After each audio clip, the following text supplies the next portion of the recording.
Hi hello welcome to 24/7 news TV. నేను మీ పరిటాల మూర్తి. ఈరోజు మనతో ద ఫేమస్ అడ్వకేట్ సుబ్బు అన్న ఉన్నారు. అన్నని పలకరించి చాలా రోజులైంది. మాట్లాడదాం, చాలా విషయాలనేవి తెలుసుకుందాం, ఇంట్రెస్టింగ్ టాపిక్స్ డిస్కస్ చేద్దాం. నమస్తే అన్నయ్య. నమస్కారం అండి. బాగున్నారా? చాలా కాలం అవును. అయిపోయింది దాదాపు ఒక సంవత్సరంన్నర అయిపోయింది మిమ్మల్ని యాహ్! కలిసి. భయ్యా ఇప్పుడు జరుగుతుందేంటంటే బాగా రాస్తారుంది, వైరల్ అవుతుంది. యెస్. అంటే లావణ్యతో రిలేషన్‌లో ఉన్నాడు. తను హ్మ్. వెళ్లి నేను ప్రీ రిలీజ్ ఈవెంట్స్ గూడా చేయనివ్వను, అడ్డుకుంటా. హ్మ్. నాకు హక్కుంది. నా రాజు నన్ను కలవనివ్వరా ఇట్లా మాట్లాడుతుంది. హ్మ్. అంటే ఇది ఎంతవరకు కరెక్ట్ అంటారు యాస్ ఎ అడ్వకేట్? మొట్టమొదటిగా మనం చూసుకున్నట్లయితే ఇలాంటి అంశాలన్నీ గూడా అంటే అంటే ఇలాంటి వాళ్ళకి చట్టంలోని కొన్ని విషయాల్ని ఆధారం చేసుకొని హారాస్మెంట్ అని స్టార్ట్ చేయడం జరుగుతుంది. మీరు చూసుకున్నట్లయితే అంటే కట్టే కొట్టే తెచ్చినట్టుగా నేను కొన్ని మాటల్లోనే దీన్ని కంప్లీట్ చేస్తా. ఎలా అంటే మీరు చూసుకున్నట్లయితే 498 ఏ కేస్ అనేది చాలా వరకు మిస్‌యూజ్ అవుతుందని చెప్పి మన సుప్రీం కోర్టే అంటే తన జడ్జిమెంట్‌లో పేర్కొనడం ప్రకటించడం అవును. జరిగింది. అవును. అలాగే ఈ విషయంలో గూడా పాత సెక్షన్‌లైనటువంటి 376లో ఎలా అయితే అంటే రేప్‌కి సంబంధించిన కేసులు గాని, ఇలాంటివన్నిటిని ఎలా అంటే రేపులు జరగకుండానే రేప్ కేసులు పెట్టడం, వాళ్ళిద్దరూ కలిసి తిరిగి వాళ్ళిద్దరి మధ్య ఏదో ఒక సంబంధం విషయంలో చెడో లేదంటే ఇంట్లో కుటుంబం వాళ్ళు ఒప్పుకోవట్లేదనో, లేదంటే వీడు తరచూ వేధిస్తున్నాను, వదిలేయమని చెప్పినా సరే తరచూ వేధిస్తున్నాను, లేదంటే ఎవరికన్నా తెలిసి ఆళ్ళకి ఇద్దరు కలిసి ఉన్నది వేరే వాళ్ళకి తెలిసి ఈ అమ్మాయి పరువు పోతదని భయపడు, ఇట్లా రకరకాల అంశాలతో రేప్ జరగని అంశాలనే రేప్ కిందకు తీసుకొస్తూ రేప్ కేసులు లాంటివి పెట్టి వాళ్ళని ఎలా అయితే పనిష్ చేస్తున్నారో, ఇది గూడా అలాంటి కోవ కిందకే వస్తుంది. రీసెంట్‌గా మీరు చూసుకున్నట్లయితే ఇది నా అభిప్రాయం మాత్రమే. ఇది హ్మ్. ఇలా ఉంది, ఇలా జరుగుతుంది అని నేను చెప్పట్లేదు కానీ, నేను చూసిన కేసులలో నేను దాదాపుగా వందల కేసులలో ఇలాంటి అంటే రేప్ కేసులు గానివ్వండి, తర్వాత ఫ్యామిలీ కేసులు, క్రిమినల్ కేసులు అదే సినిమా వాళ్ళకి సంబంధించి సెలబ్రిటీ కేసులు నేను చేస్తున్నా గదా! అందులో చూస్తున్నంత వరకు ఇక్కడ ఏంటంటే కావాలని ఒక వ్యక్తిని బదనాం జేయడం. హ్మ్.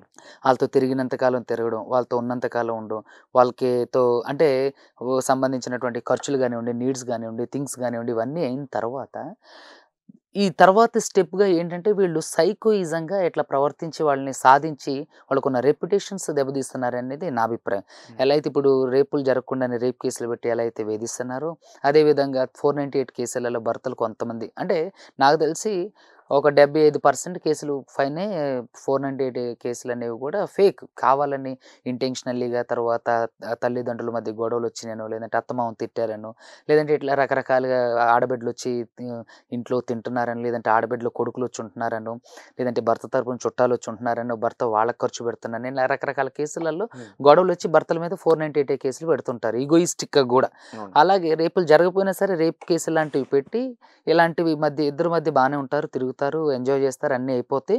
తర్వాత వాళ్ళిద్దరి మధ్య వచ్చిన భేదాభిప్రాయాలతో ఈడు నన్ను రేప్ చేసిండని రేప్ కేసులు పెట్టడం. అలాగే ఈ కోవలోకి వచ్చేది ఈవిడ గూడా. నేను అనుకునేది. నేను చూస్తున్నా గదా! డే 1 నుంచి వాళ్ళ మధ్య జరుగుతున్న కాన్వర్జేషన్స్ టీవీలో గానివ్వండి, డిబేట్స్‌లో గానివ్వండి.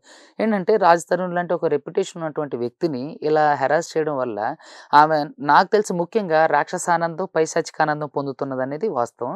రెండోది ఇతని నుంచి ఎక్కువగా ఎక్స్‌పెక్టేషన్స్ అంటే ఈ వివాదం అంతా సద్దుమణగడానికి, అదే విధంగా ఈ వివాదం నుంచి ఇంక తను అంటే ఇది కూడా తనకు ఒక సెటిల్‌మెంట్. ఆ! తను నీకు రిలీఫ్ ఇస్తా, నీకిక నిన్ను వదిలేస్తా అనంటే హ్మ్. ఏంటంటే, ఒక వ్యక్తి ఇప్పుడు ఫస్ట్ సెటిల్‌మెంట్ కూర్చున్నారనుకోండి, హ్మ్. నీకిదిస్తా, ఇదిస్తా అంటే, ఆవిడ అది సరిపోకనో లేదా అత్యాశతోనో, లేదు నాకు అంత గావాలి, ఇంత గావాలనే ఒక సెటిల్‌మెంట్ జరిగి, దాన్ని కంప్లీట్ చేసుకొని, క్లోజ్ చేసుకునేది ఒక పద్ధతి. హ్మ్. అసలా మీడియాకెక్కేసి నా భర్త అది ఇది అని చెప్పేసామనుకోండి, ఇతను పొలుమని భయపడిపోయి ఈ ఉన్నయన్నీ ఇస్తాను, లేదంటే ఇంకేవో కొత్త కొత్తవి నీకిస్తాను, లాంటివి చెప్పి సెటిల్ చేసుకోవటం ఒక పద్ధతి.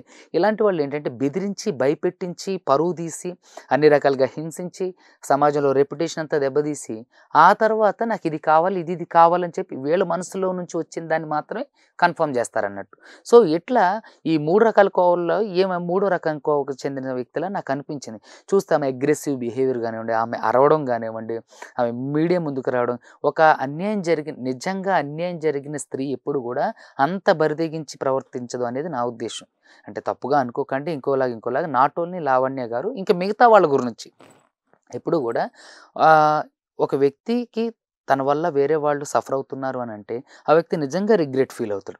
అలాగే ఇప్పుడు రాజ్ తరుణ్ విషయంలో లావణ్య చేసేది కూడా ఏంటంటే ఇది ఒక పైశాచిక చర్యలా అనిపిస్తుంది తప్ప అతనికి నిజంగా న్యాయం జరగాలని, తను నిజంగా తనతో ఉండాలని, లేదంటే తనతోనే జీవితాంతం బ్రతకాలనే ఆలోచన ఏ కోశాన లేనట్టే కనిపిస్తుంది. తను ఎక్కడ కూడా రిక్వెస్టింగ్గా కానీ బెగ్గింగ్గా కానీ ఇప్పుడు భర్త భార్య మధ్య విషయంలో ఒక గొడవ జరిగింది అనుకోండి, భర్త అన్ని విషయాల్లో తగ్గిన భార్య ఎక్కడో ఒక 4-5 విషయాల్లో తగ్గుతుంది.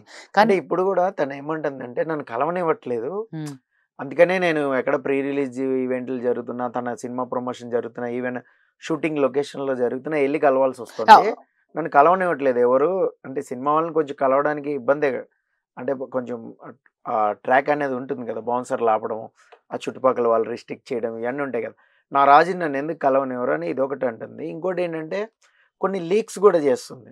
ఇప్పుడు పర్సనల్ థింగ్స్ ఉంటాయి, కొన్ని ఆడియో లీక్లు, మీరు మాట్లాడిని భార్యాభర్తలు మాట్లాడుకునే లీక్స్, వాళ్ళ ఫ్యామిలీ వాళ్ళ ఫాదర్ సరదాగా మందు తాగిన విజువల్స్ అనో, లేదంటే వాళ్ళ ఫ్యామిలీ మెంబర్స్ ఎవరైనా చిట్ చాట్ చేసినాయనో, అదేనో వాళ్ళ సీక్రెట్ ప్రైవసీ ఉంటుంది కదా, అవి కూడా లీక్ చేస్తుంది. ఇది ఎంతవరకు కరెక్ట్ అంటారు? అది 100కి 200% కరెక్ట్ కాదండి, 100కి 200% తప్పు. ఇప్పుడు నీకు ఒక వ్యక్తితో ఇబ్బంది ఉన్నప్పుడు ఆ వ్యక్తితో మాట్లాడు.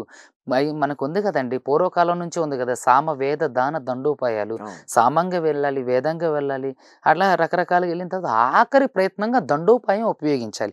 ఆ దండోపాయం కూడా ఎలా కలవడానికి అంటే కలిసి జీవించడానికి అనుకూలంగా ఉండే దండోపాయం అవ్వాలి తప్ప ఆ వ్యక్తి పరువు తీసి ఆ వ్యక్తిని మానసికంగా ఇబ్బంది పెట్టి వాళ్ళ కుటుంబాన్ని బజార్కి ఇచ్చి వాళ్ళ కుటుంబంతో ఉన్నటువంటి అన్ని రకాల సంబంధాలను అన్నింటినీ కూడా పాడు చేసి నువ్వు రేపు పొద్దున అక్కడికి వెళ్ళి ఏ విధంగా సంతోషంగా ఉంటావు?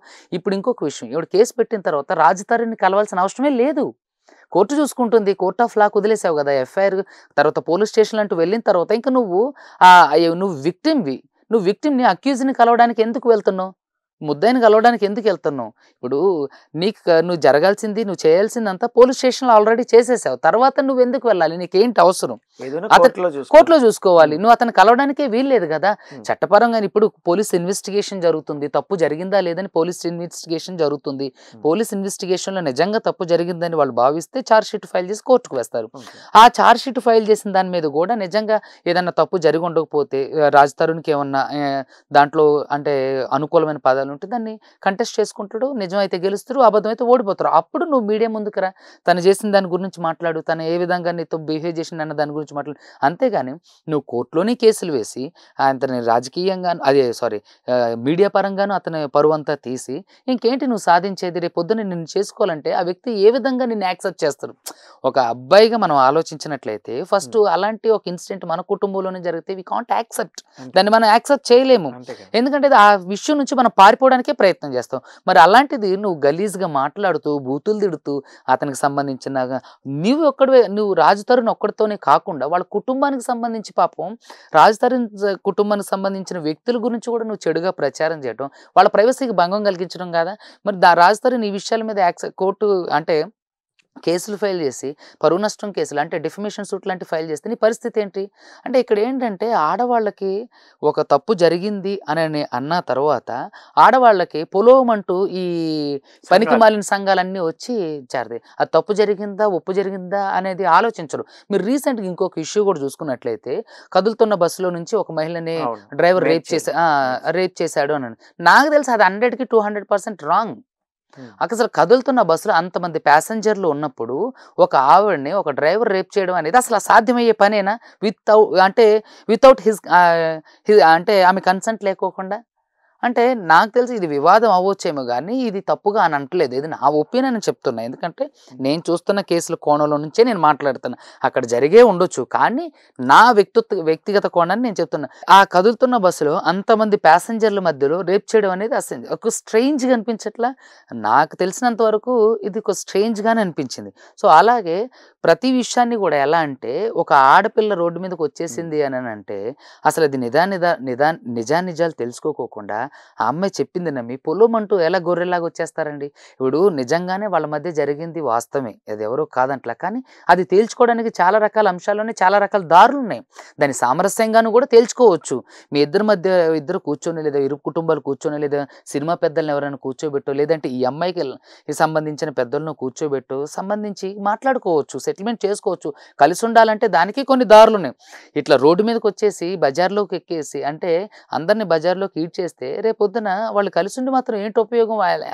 అతని కుటుంబం ఎలా యాక్సెప్ట్ చేస్తది? ముఖ్యంగా సమాజం యాక్సెప్ట్ చేయదు. అరే మొన్నటిదాకా ఇప్పుడు ఒక కామన్ పీపులే చూస్తుర్రు. అరే మొన్నటిదాకా రోడ్ల మీద పడి ఎట్లా కొట్టుకున్నార్రా? ఎలా ఉండేర్రా? ఎట్లా అయిపోయిందిరా? ఈరోజు చూడండిరా కలిసి ఉంటున్నారు. నిజంగా వీళ్ళకి అంటే విలువలు లేవురా అనే విధానం కూడా పోర్ట్రేట్ అవ్వడానికి అవకాశం ఉంది. సో నిజంగా నీకు రాజ్ తరుణ్ అంటే ఇష్టం. రాజ్ తరుణ్ అంటే నీకు కావాలి. రాజ్ తరుణ్ నిన్ను ప్రేమించుండు, నీతో ఉండు. అన్నీ నిజమై ఉండొచ్చు. కానీ దాన్ని తేల్చుకోవడానికి కూడా చాలా సున్నితమైన మార్గాలుంటాయి. దాన్ని తేల్చుకోవడానికి కూడా చాలా సామరస్యమైన పద్ధతులుంటాయి. పెద్ద ఇప్పుడు ఆ మనుషులు అమ్మాయి పెట్టిన కేసుల్లో హ్మ్. రాజ్ తరుణ్‌కి ఒక 10 ఏళ్ళు జైలు శిక్ష పడే అవకాశం కూడా ఉందని చాలా మంది అంటున్నారు. హ్మ్. అది కూడా నిజమేనా? చూడండి నేను చెప్పినంత వరకు నేను చెప్తాను. ఇప్పుడు కొత్తగా వచ్చిన బీఎన్ఎస్ యాక్ట్ ఏదుంది భారతీయ న్యాయ సంహిత ఇట్లా రకరకాలుగా వచ్చినాయి కదండీ.